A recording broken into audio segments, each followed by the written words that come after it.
In this video, I'm gonna give you my exact techniques that I use for every single recording session, which allows me to create effectively, efficiently, with consistency. Hey, and the bars come for free. Let's dive in. What is up? Hey, if we haven't met, I'm Jordan Easler. I'm an audio engineer and studio owner, shameless plug, up here at Speak Life Studio in South Carolina. And the concepts that we're gonna cover in today's training is literally the exact framework that we walk every single one of our audio engineers and interns through to help them effectively run recording sessions up here at our facility. The way that we've broken down this video is in 4 key parts. Folder setup, trust me, don't skip this part. I know you want to, I know you're gonna try to, don't skip this part, you'll thank me later. We're gonna go through using recording templates. We're gonna then go through our session setups and all of my personal tips and tricks that I utilize in every single recording session that I personally run. And last but not least, we're gonna make sure that we export your session files appropriately to send home your clients with everything that they could possibly need from your session. Let's go ahead and dive into point number 1, which is the folder setup. Let's go. So I already know this is the least attractive step, but this is an extremely important step that I wish I would have learned a little bit earlier, because this is going to allow you to effectively know exactly where all of your folders, all of your files, all of your beats and all that good stuff is without even having to think. As you can see right here, we have our beats that we're, our imaginary client's gonna be using.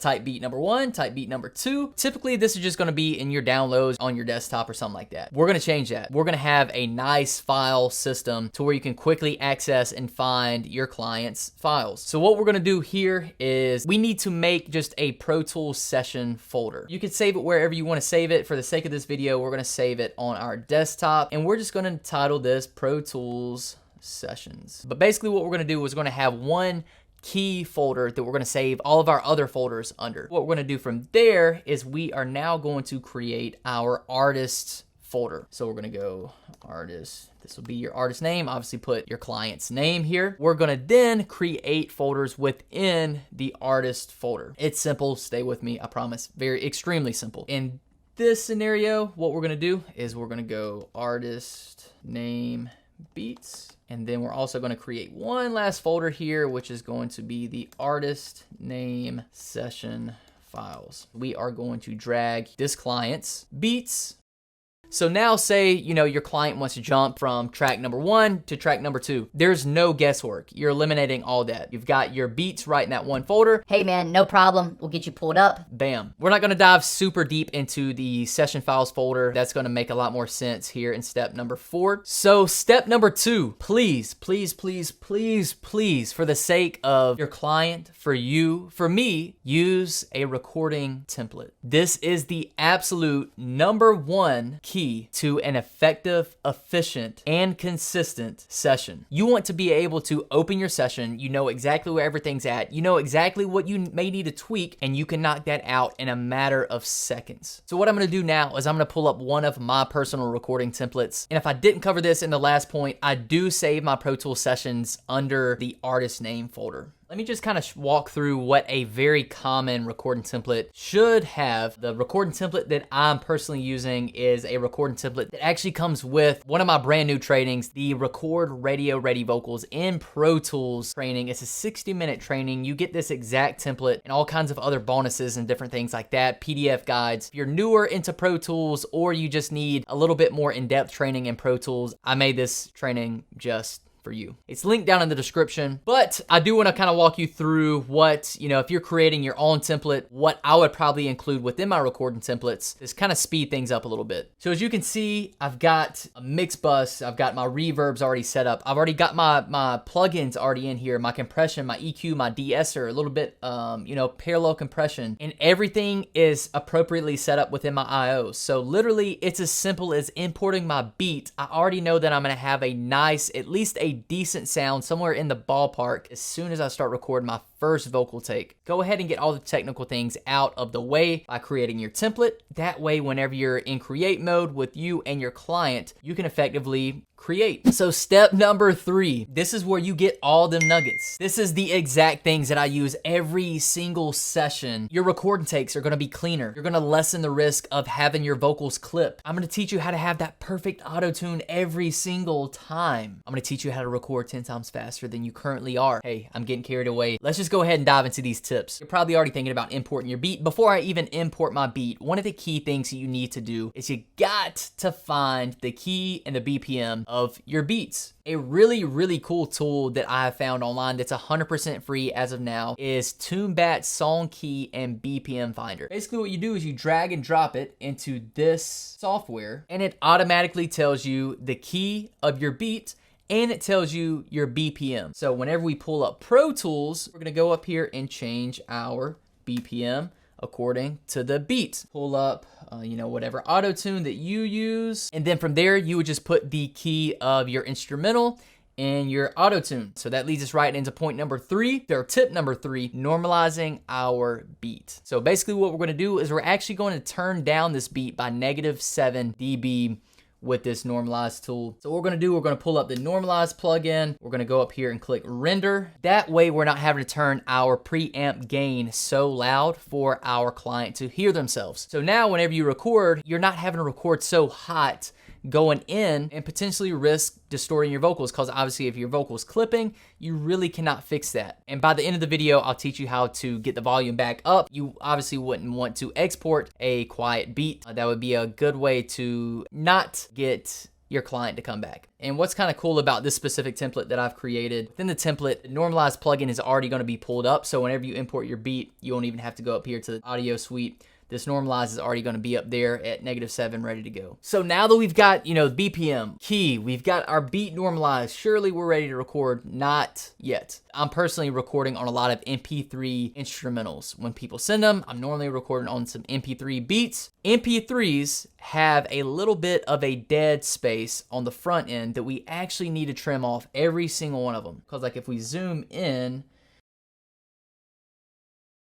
so like if I zoom in, like you can see, that's not quite snap to grid. What we're gonna do is we're gonna zoom all the way in. And we're gonna trim all of this stuff off because we don't need it. Bye-bye. Drag it back, zoom back out. Now, if we pull up the beat and zoom in, right on the grid. So anytime you fly your hook, anytime you add your beat drops, different things like that, it's gonna be perfect every time after we trimmed off the front part of the dead space of your beat. You know what I would really appreciate if you're getting any kind of value out of this? If you haven't yet, definitely go up to that subscribe button and smack that thing. Subscribe to the channel, and if you haven't yet, go ahead and like this video and share it to someone who this will also add value to. That would truly mean the world. But let's go ahead and keep going through my next few tips that I do to ensure the most effective, efficient, and consistent recording sessions. Let's go. So as you can see within this template and all of my current templates that I'm creating or using, I have a dedicated recording track. What does that mean? So as you can see down here, I've got my hook lead, hook left, all that good stuff, verse lead, verse B. I'm not doing any of my recording there. All of my recording is actually happening here within my hook recording track or verse recording track. Especially if you're recording any kind of like freestyle rap type stuff, you're gonna be able to sprint through these sessions and create an extreme amount of trust within your clients whenever you kind of start to run at the pace that they're going as they're recording. So what you're gonna do is you're just going to, just like a normal audio track, and it would be your dedicated record track. So every single time No, my bad, I'm sorry. that you record your vocals, you're gonna record right here. Then after they're done recording, drag it down. Drag it down.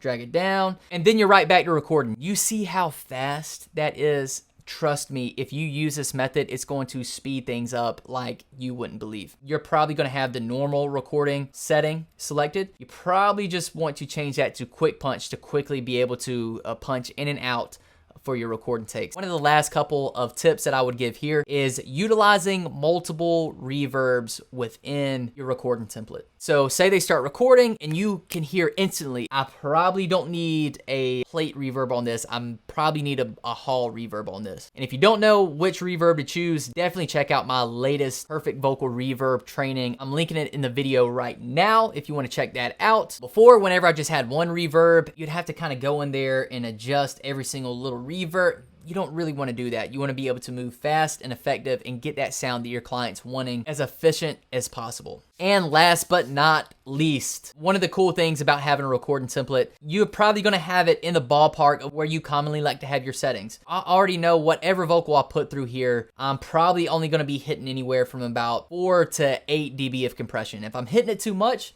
quickly go in there, pull it down, bam. And then obviously, you know, if the vocalist is too bright, you would just kind of adjust some of the bands here. Say they're a little too nasally, you may want to adjust some things, you know, around here. And that recording template is just really going to help you dial in that sound super fast. And like I mentioned a little bit earlier, this template does come from my Record Radio Ready Vocals in Pro Tools training, which is linked down in the description. If you want to check that out, you get the training, you get the templates, you get the PDF guides, all that good stuff. And let's go ahead and say that we've got all of those vocals now recorded. You finished up your track, your client's about ready to leave, he or she's coming out of the booth. Now we've got to export these files appropriately. So before we actually export the final track, since we normalized the beat in step number 3, what we're going to do now is we need to make sure that we have some sort of limiter on our mix bus or our master bus. My sweet spot is probably pulling it back to about -7 to about -8. Dial it to where you're just loud enough, but you're not losing the dynamics of the track. So what we're going to do now is we are going to bounce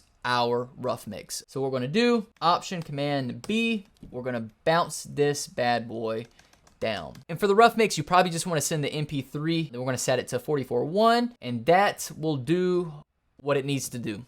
So we do have the rough mix, but you need to actually send home your client with session files as well. What we now need to do, we need to make sure that we consolidate our session files. So basically what we're going to do, we're going to go down here and delete any track that we didn't record on. And then what we're going to do is we're going to come down here to the very end of the track, drag all the way down, and then we're going to go to edit, and we're going to consolidate these files. So basically what that allows us to do is all of these audio files now start at the beginning. So if they open up this session file folder, they've got all the audio tracks, so they can open it up in Logic, in FL Studio, whatever program that they're going to be using. Now we're going to go up here to the Save Copy In, Audio Files, Session Plugin Settings folder. And now we are going to save these. So you remember whenever we created our folders, this is where we're going to save our artist name session files. And click save. And now what I'll commonly do is I'll go over here into our folders. We're going to compress our session files folder, and that's just going to make a nice smaller file. It won't take as long sending to your client. Whenever that's done, I personally like to use WeTransfer. You can use Dropbox or Box, whatever you use, to send over their session files. If you haven't yet, definitely go ahead and scroll up, hit that subscribe button if you've received any value. I'm getting out of here.